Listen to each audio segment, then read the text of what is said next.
friends, it's Bella and welcome to my thought for Sunday. My thought for quite a while actually. This country is now, we're coming out of what we call the lockdown.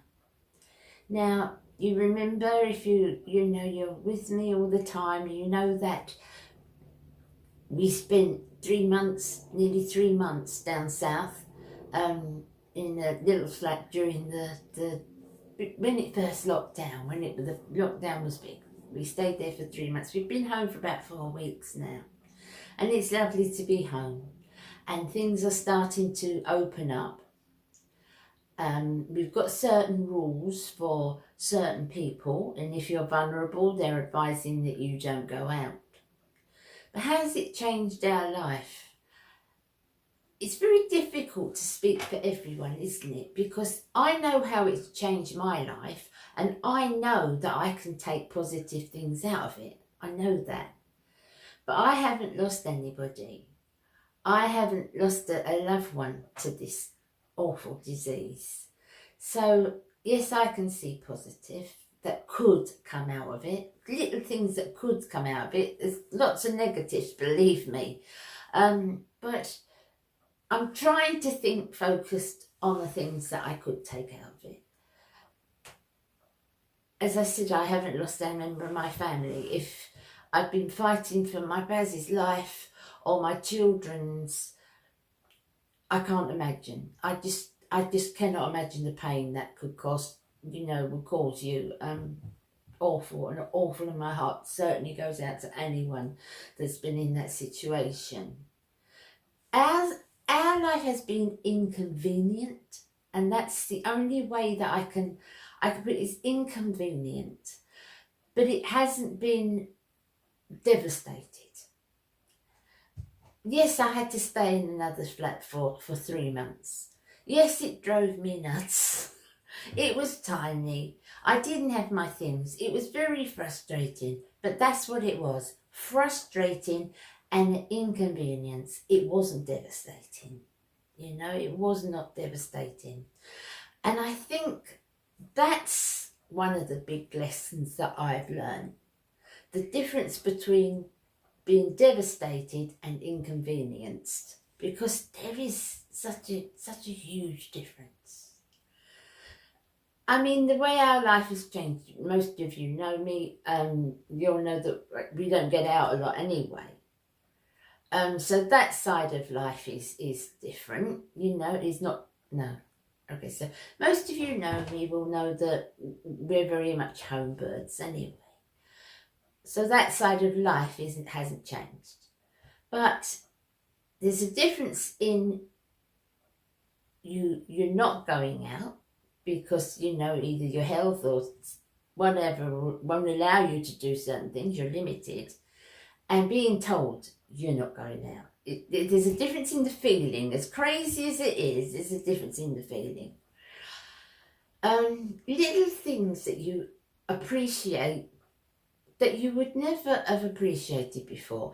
Even to go to the corner shop, because I don't go in places that I would bump into people. I don't go anywhere that's unnecessary.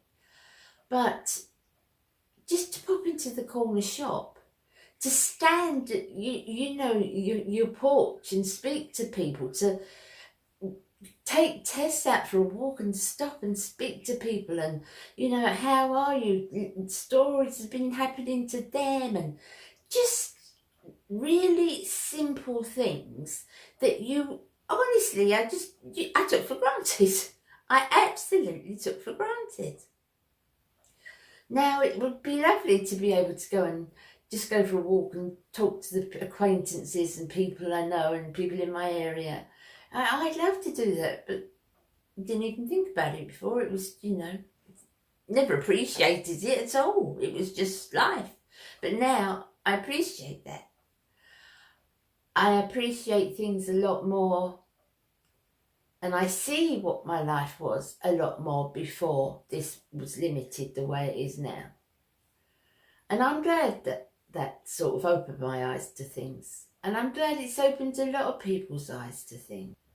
Okay, so as you know, I have 2 daughters. My eldest daughter I don't speak of on here, and I'm sure some of you must wonder why.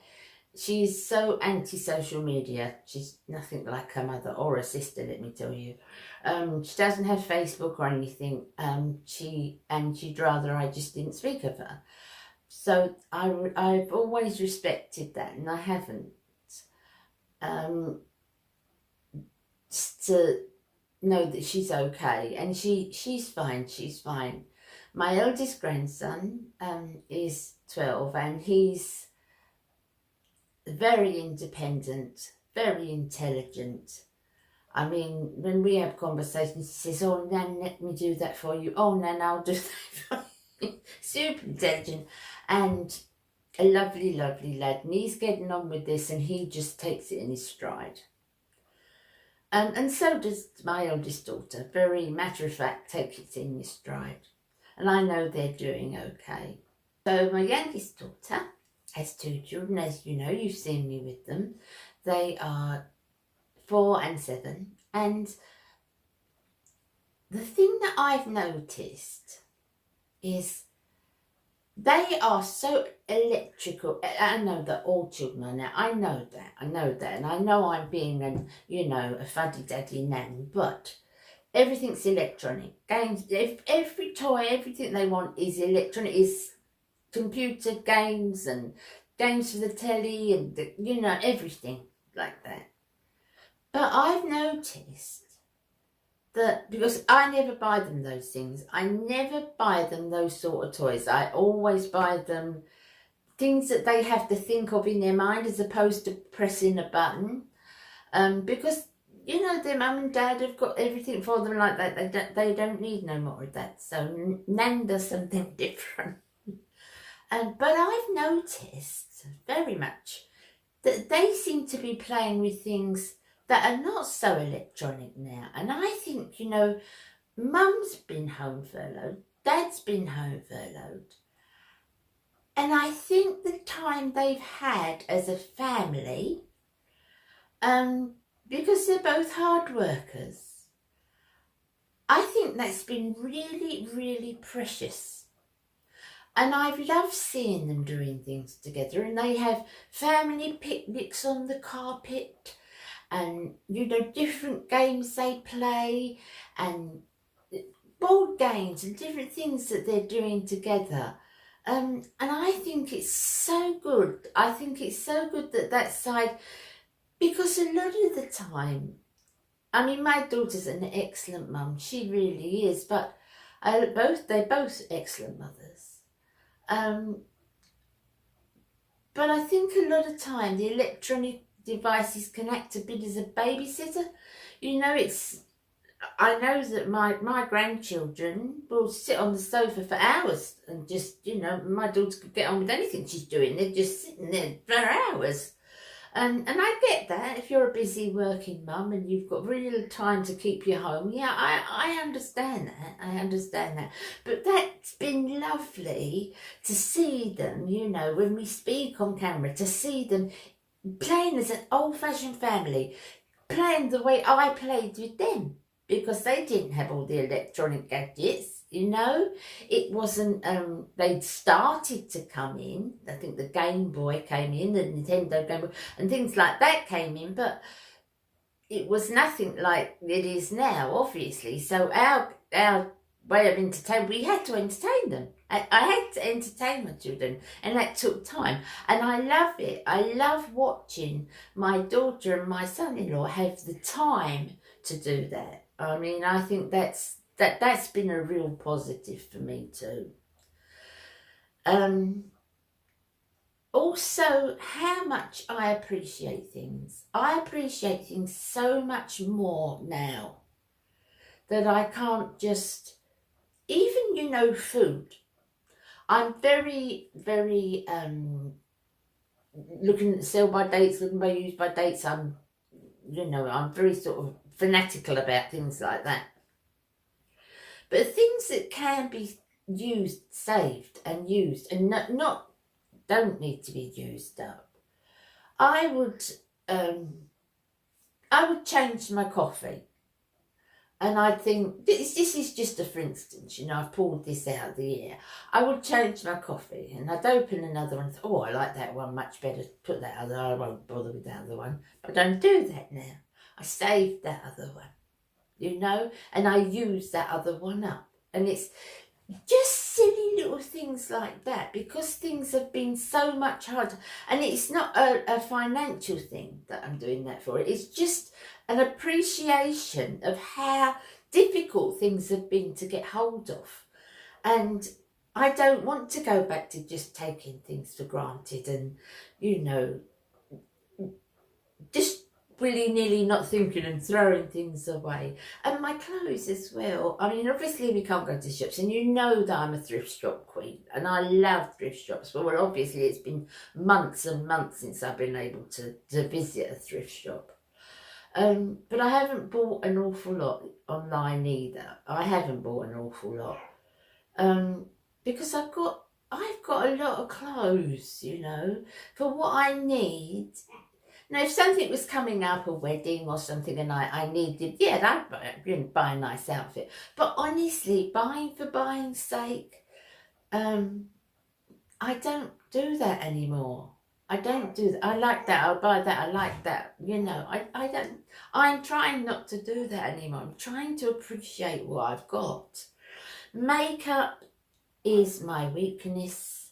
Obviously, I can't sort of look at things in the shops anymore because we're not going to the shops. But again, I've worked on my stash. I've turned it all over. Tess! I'll be there in a minute. You know, I've worked on my stash. I've turned it over and brought things to the front and found things that I've forgotten I had, and I'm getting excited and working my way through them, you know. And I wouldn't have done that. I'd have just put something else, and I just really appreciate what I've got now. I think the things that have affected us the most, obviously if you have an underlying illness, there's a fear. You know, you've got to be a little bit more careful than the majority, and all the governments are warning you of that. So yeah, I'm very careful.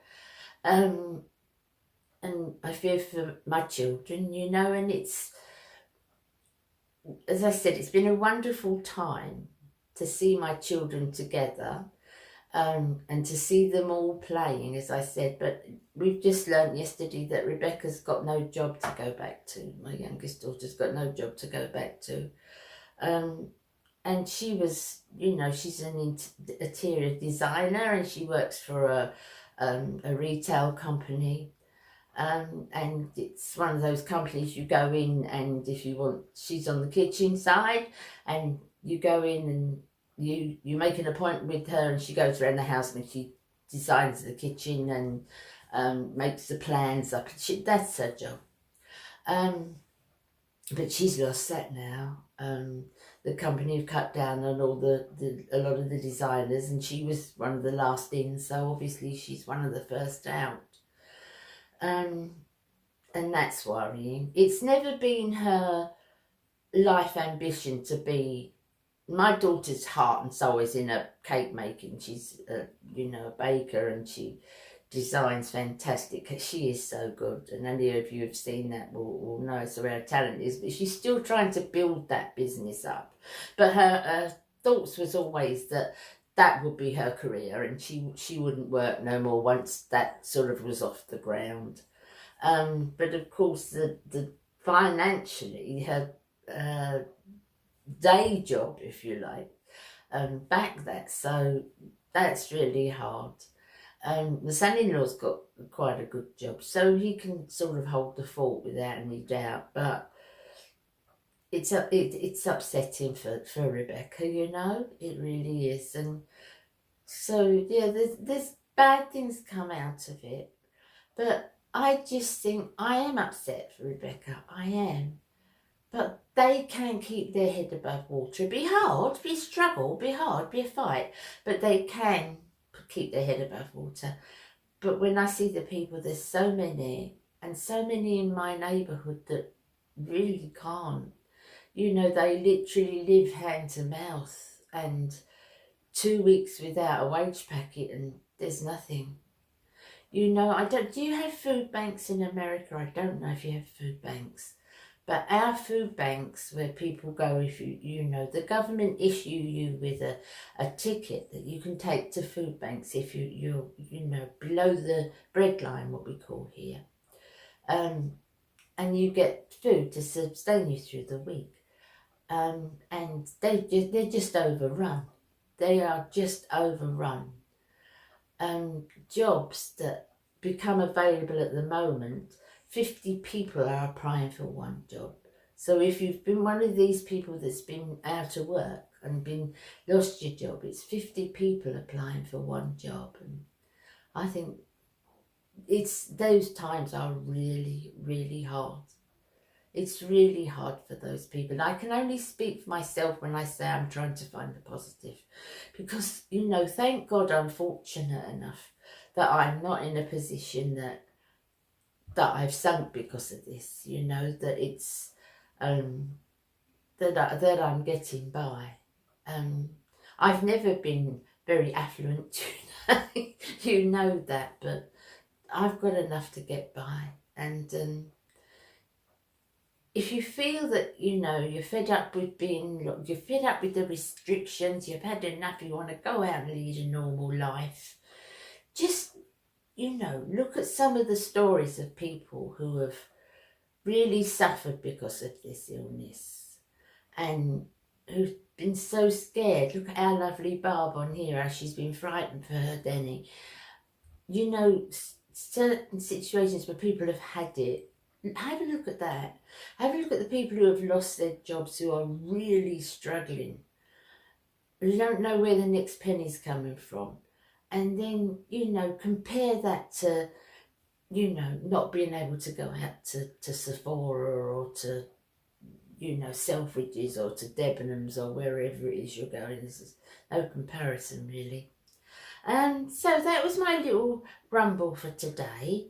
There's quite a few scriptures that fit in with this, quite a few, and I will write those in my description box at the bottom. If you like to share scriptures with me on a Sunday, they're down there, and they're the ones that come to my mind when I think of this sort of situation. So I hope you've enjoyed chatting with me, and I've tried to sort of fill you in on things that are happening with me. Please let me know how things are going with you. Take great care of yourselves, guys, and I will see you again on Tuesday. Bye now. Bye.